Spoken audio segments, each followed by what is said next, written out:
Freedom Writer's Diary by Aaron Gruelle, read by me, Mr. Prusinowski, starting at diary number 9, page 20, if you have this same copy. Dear Diary, Ms. Gruelle asked us to write or draw a picture describing our neighborhood. I can't believe she's allowing me to draw. I wonder if she knows how much I hate writing. I hate my neighborhood. It's surrounded by gangsters and drug dealers. There are too many opportunities that seem out of my reach. What goals do I aim for? I don't aim because I don't have any real goals. Instead, I deal with what comes. Raised in a crappy neighborhood, I have had to adapt to what is happening around me.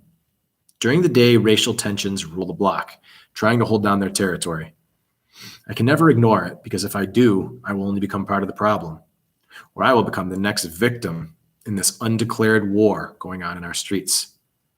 I got into tagging because banging and dealing drugs or kicking it with the gangsters was not my thing. I started to hit up on walls with markers or cans, kicking back with the homies, smoking bud, and effing stuff up.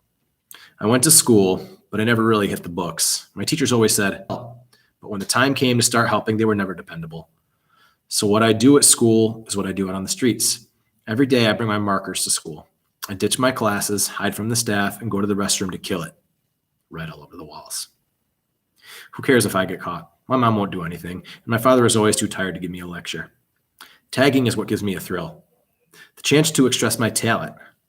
To hear people talk about my art gives me ganas, strength, to continue what I do. I never do any of my classwork, so I spend my time in class sketching on my notebook, handouts, backpack, or anything in sight. I'm an artist and I love what I do. I know it sucks for the people's property, but getting away with it is part of the thrill. Getting smoked out with the homies and going out and canning walls is what I call a day. Diary 10. Everybody was talking about Proposition 187 and the planned walkout in school today. I heard a lot of people yelling, "No" on Prop 187. I even saw trash cans fly across the quad and fights broke out between passing periods. All this was building up toward a walkout. Latinos and African Americans began to walk out. The police were everywhere.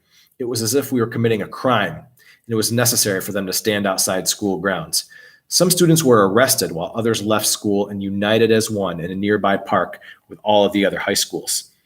I decided not to walk out.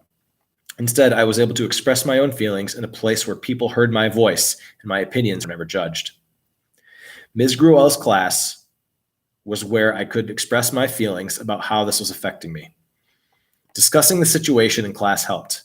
She wrote Prop 187 on the blackboard, and then we got to talk about how this proposition would affect certain nationalities. If it passes, the government can take away healthcare benefits or any other public program like school to all illegal immigrants. I'm scared because it will personally affect my family, since my mom came here illegally. She came to America in search of the American dream.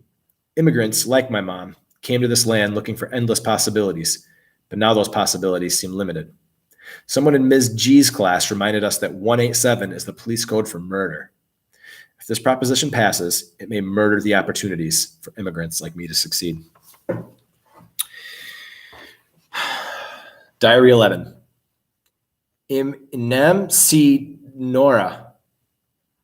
To be a 13-year-old towhead, those words look completely normal, but what my eyes saw is, my name is Aaron.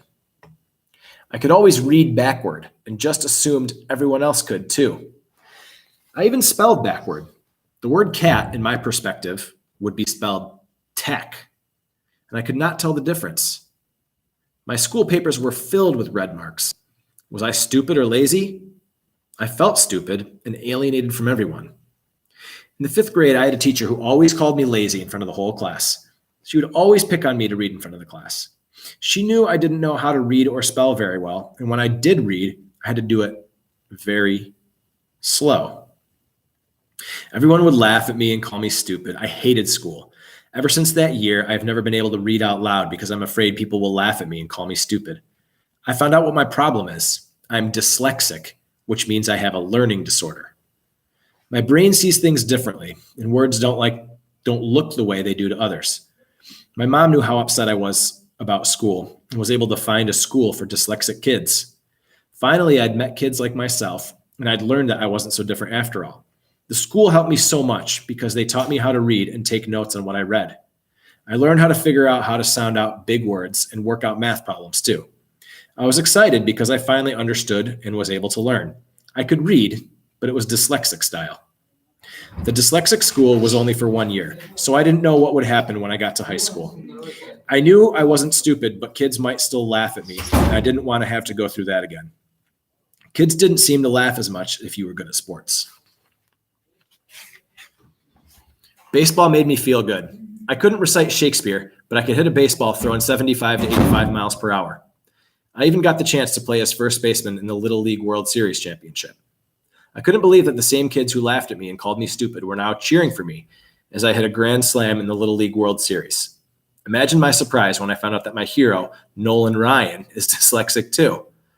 On my first day of high school, I met Ms. Gruelle. She's my English and reading teacher. I've learned a lot from her. She doesn't call me lazy or stupid. I have learned that reading can be fun. It is still difficult at times, but I don't get that knot in my stomach when I read out loud. Ms. Gruelle has also encouraged me in my one true love, sports. She told me that a lot of dyslexic people do really well in sports to overcompensate for people laughing at them in the classroom. Now I know if I work hard in school and in sports, I can succeed in both. Diary 12, and last diary for this week. Dear Diary, the past couple of days in Ms. Gruelle's class, we have been reading a book called Durango Street. Durango Street is about an African-American teenager named Rufus who was just released from juvenile hall. Before he left, he promised his probation officer he would stay out of trouble. The class can relate to Rufus. If they haven't been in jail, they have a cousin, brother, or friend who has. Before reading this book, I was ashamed of having gone to jail. I was afraid Ms. Gruelle would hold it against me. Rufus had problems with a gang called the Gassers. They were always picking on him. I had a similar problem when I was in junior high. I was waiting for the bus after school when 3 wannabe gangsters approached me. They started trying to make me angry, calling me names. It wasn't what they were saying that made me mad. I was angry that they chose to pick on me because I thought I would just take it. As far as I was concerned, the fact that they were all bigger than me was not important. I had to prove to them that they did not have the right to pick on me because I was smaller than they were. One of them swung at me and missed. That was his bad. When I felt the rush of air from his fist whizzing past my face, I went crazy. I started kicking him in the head. The only thing that made me stop was when I saw his eyes roll back in his head, as though he was dead. I didn't realize I had done something really wrong until I saw the flashing lights of the police and paramedics coming. The police took me to the vice principal's office to make a report. The vice principal called my parents to come to the school and pick me up, but no one was home. The police officer asked if there was anyone that could pick me up. There was no one. Then they asked the vice principal, "Do you want us to take him down to juvenile hall?" The vice principal answered, "Since his parents aren't home, that would probably be the best thing to do." When I arrived at juvenile hall, it was scary. They treated me like a criminal. They even took a mugshot. This was my first experience setting foot into a caged place. I was unlike any of the other people surrounding me. Caged like beasts were murderers, rapists, gangsters, and robbers. The first night was the scariest. I heard sounds I had never heard before. Inmates banging on walls, throwing up their gang signs, yelling out who they are and where they are from. I cried on my first night. I didn't get in contact with my parents until my 3rd day in jail. Every day I worried about when I would be free. I stayed in juvenile hall for 5 long and stressful days. It's true what they say. Being in jail is no way to live. When I got out, I was paranoid. I didn't want to go out and have fun with my friends. I still felt like a caged animal. 2 weeks after my release from jail, I had to appear in court. The judge told me that I would be on probation for 3 years and had to do community service for a month and 2 weeks. I also had to pay the restitution of $1,500 to the boy I had beaten up. I haven't gotten into any trouble since that day.